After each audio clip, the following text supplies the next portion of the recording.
Hello guys, ఎలా ఉన్నారు? ఈరోజు అయితే మనం మామిడి తోటకు వచ్చామండి. వీటిని నాటకాయలు అంటారు. ఇవి నాటు మామిడి పళ్ళు అండి. వీటి సైజ్ అయితే ఎంతే ఉంటాయి. ఈ తోట ఆల్రెడీ ఎంటీగా ఉంటుంది, ఎందుకంటే ఈ తోటకాయలు ఆల్రెడీ అమ్మేశారు. ఇప్పుడు మా కజిన్ గారిని చూపిస్తా. ఇదిగోండి, వీడి పేరు పుణ్యమూర్తి అండి. వీడే మా పెదనాన్న అబ్బాయి. నెక్స్ట్ చూద్దాం.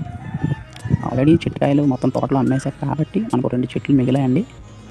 ఆ 2 చెట్లు కాయలు వాడైతే తెంచుతున్నాడు. హెల్ప్ చేద్దాం నేను కూడా వచ్చా, కానీ హెల్ప్ చేయకుండా వీడియో షూట్ చేసుకుంటున్నానండి. చూద్దాం వాడేం చేస్తున్నాడు. చూద్దాం. వాడైతే ఒక చెట్టు ఎక్కాడు. ఆ చెట్టు మీద ఏం చేస్తున్నాడు మీకు ఒకసారి చూపిస్తాను, ఆగండి. వాడు ఒక్కడే అన్నీ చేసుకుంటున్నాడండి. నేను హెల్ప్ చేద్దాం వచ్చా, కానీ నేనైతే ఏం చేయట్లేదు. అదిగోండి ఎక్కడైతే పైన ఉన్నాడు వాడు. చూద్దాం. దించిన కాయలు అనేది ఒక దగ్గర పోగొట్టాలండి. పోగు అయితే పెట్టా, అదైతే చేశాను. ఇదిగోండి పోగు పెట్టాం. కాయలు అయితే ఈ సైజే ఉంటాయి.